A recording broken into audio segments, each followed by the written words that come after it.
Hey, it's Tucker Carlson. This spring, word began to circulate in Washington that the House Oversight Committee, under its new chairman, Congressman Jamie Comer, had discovered criminal behavior after reviewing thousands of pages of the Biden family's bank records. Now, publicly, to the extent they responded at all, the White House dismissed the investigation as, of course, politically motivated. In any case, irrelevant. Hunter Biden was an adult, so his business dealings had nothing at all to do with his father, in this case, the President of the United States. But in private, everybody understood it wasn't quite that simple. There has long been overwhelming evidence that Joe and Hunter Biden's financial lives are not separate at all, but deeply intertwined. On Hunter Biden's laptop, there's a suggestion that the two of them even at one point shared a bank account. And of course, Hunter Biden wrote himself that he kicked back cash from his foreign business deals to his father. He wrote that bitterly. So the Oversight Committee's investigation was potentially a disaster for the White House, a scandal, possibly even the prelude to criminal charges. So in order to get ahead of all of that, Joe Biden's handlers did the one thing they could do. They set up an MSNBC interview to preemptively whitewash whatever Jamie Comer might find. Here's the results of that. This aired on May 5th. Sir, there is something personal that's affecting you. Your son, while there's no ties to you, could be charged by your Department of Justice. How will that impact your presidency? First of all, my son's done nothing wrong. I trust him. I have faith in him. And it impacts my presidency by making me feel proud of him. Okay, time for the master class. For free, you can audit it. Here it goes. Sir, showing appropriate respect, says the shill, there is something personal that's affecting you. Note the wording. Personal, not of public concern, nothing law enforcement might be interested in, but personal, a sad family tragedy. That's the framing. And then this, a sentence choreographed to the letter. Your son, while there's no ties to you, could be charged by your Department of Justice. Got that? Well, there's no tie to you.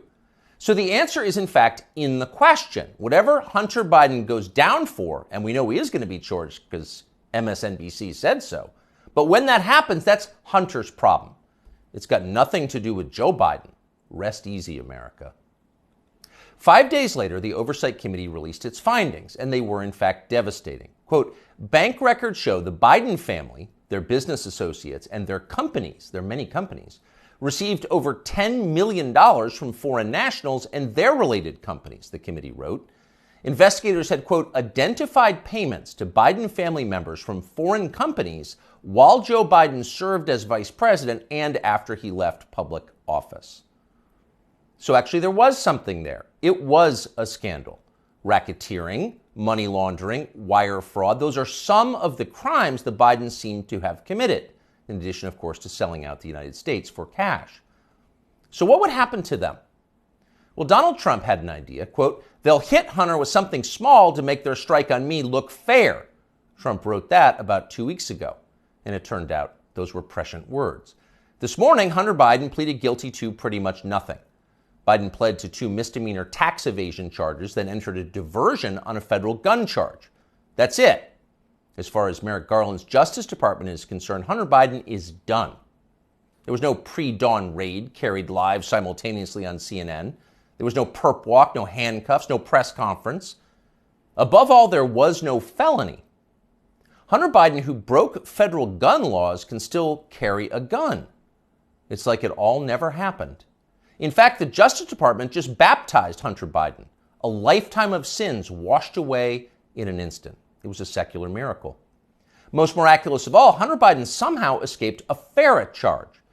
FARA is the Foreign Agent Registration Act, and it is exactly what its name suggests.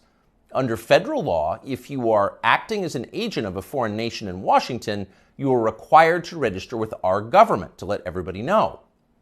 Well, for decades, pretty much nobody in Washington did register under FARA, and precisely no one was ever prosecuted for it.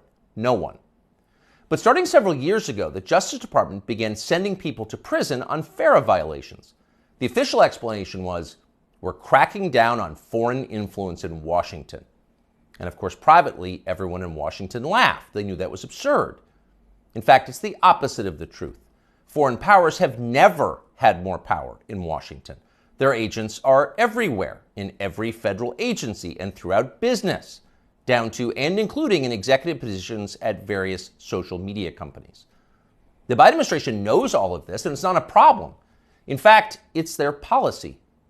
From the administration's perspective, the concerns and the demands of, say, the Chinese government, or particularly the Ukrainian government, are far more important than the needs of American voters. We're cracking down on foreign influence. Please. The point, the only point of enforcing FARA, after decades of ignoring it, is to harass and imprison high-profile political opponents. Trump donor Elliot Broidy pled to a FARA violation a few years ago. So did Trump campaign manager, famously Paul Manafort. He went to prison. Last year, the DOJ went after Trump confidant Steve Wynn under FARA. But in the end, the Biden administration overreached so comically that the whole thing was thrown out by a judge. But they tried.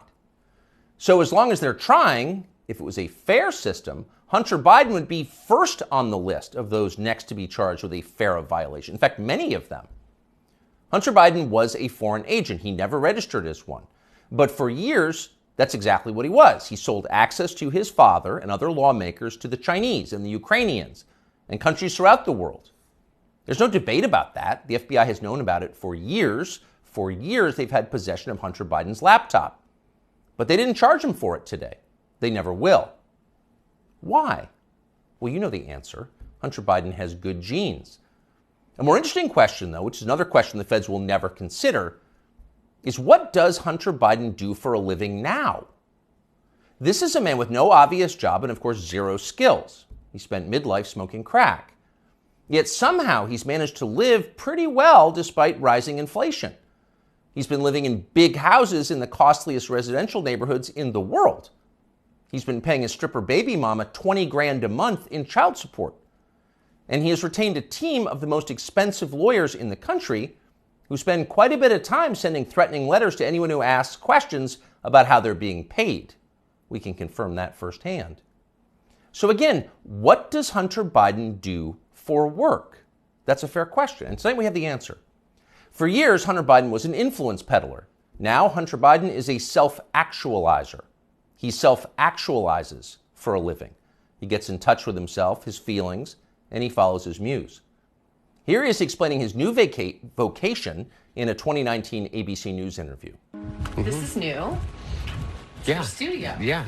But now he's opening the doors to a place never captured by a paparazzi's lens, his refuge, an art studio where he finds solace in painting. What's the goal eventually? No goal. That's the perfect part about it. It's just, it literally keeps me sane. His refuge, far from the paparazzi's lens. In other words, we're not the paparazzi, we're ABC News. What's the goal of this? Your refuge. There's no goal, he says, grinning with those fake teeth. It just keeps me sane. But actually, there was a goal. And if you didn't know what a virtuous person Hunter Biden was, you might think it looked a lot like money laundering. 2 years after that interview, Hunter Biden was selling prints of his art. And to be clear, just the prints, not the, quote, art itself, but effectively photocopies of it for $75,000 a pop. Apparently, Hunter Biden moved 5 of these repros in just days. That's $375,000 in less than a week for signing copies of your fake art. As for the paintings themselves, childish self-indulgent blots, those sold for $500,000 apiece. So the question is, who bought them and why? It'd be interesting to know. There's a story there for sure, but of course we have no right to know. There's no public policy implication. It's not like Hunter Biden's finances have anything to do with his father's finances. Meanwhile, once his father did become president, corporate publisher Simon & Schuster lined up as well to pay Hunter Biden's bills. According to news reports, Simon & Schuster gave Hunter Biden millions of dollars for his highly selective account of his wholly unaccomplished life. And then the publisher lined up brainless celebrity endorsers like Dave Eggers and Stephen King to promote it. King, who apparently will say anything if it helps the party, called Hunter Biden's silly manuscript a, quote, harrowing and compulsively readable memoir. And then Stephen King described Hunter Biden himself as beautiful. Needless to say, the book sold miserably, but Hunter Biden got to keep the millions, and that was the point. And so on. This kind of thing apparently happened a lot. Again, there seems to be a story here, and we think it's probably worth learning a lot more about it and bringing it to you. In the coming weeks, we will. In the meantime, though, the question is, what can we learn from Hunter Biden's plea deal today? First off, the obvious. For the children of the people in charge, there are no penalties. There are only upsides. They're princelings. They can do what they want. You are not. Therefore, you can't. So don't get any ideas about cheating on your taxes or violating federal gun laws unless you want to celebrate next year's Father's Day through the glass in the visitor's room. The rules definitely apply to you, including rules you don't yet know exist. But there is also a deeper lesson here, a more disturbing one. What we're watching through Hunter Biden's life and through the Biden administration, now entering its third year, is the total inversion of virtue. What was once considered admirable is now derided as stupid, if not racist. That would include achievement, intelligence, honesty, self-control, humility. Those are features of the old America. Those were yesterday's virtues. They are gone. In their place, all that we once considered contemptible and repulsive, we're told to worship that now. Here's a small example, but we think a revealing one. In addition to his many other sins, Joe Biden has hired what has to be the single dumbest, nastiest, most dishonest, most ridiculous person he could possibly find for the very public position of White House press secretary. There's a point to it, of course. It was a humiliation exercise. It was designed to degrade the country and dispirit the rest of us. That's the White House press secretary? Shut up! But here's the thing. The White House press secretary herself has no idea why she's in the job. She thinks she's amazing. Here she is in a clip we just saw. A year in this role, there's been a couple of things that has made me incredibly proud. Many things that made me incredibly proud to be at that podium during this historic moment. Again, this is a historic administration. I'm a historic figure, and I certainly walk in history every day. I'm a historic figure? Imagine saying that. I'm a historic figure, but she does.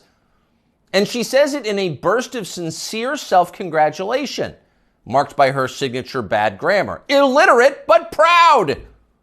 Of course she's proud. Karine Jean-Pierre is now a historic figure, just like Hunter Biden is now an important artist. It makes you feel stupid for going to work. Younger people say the news is full of lies. In Kennedy's motorcade. 239 people. Cell death of Jeffrey Epstein.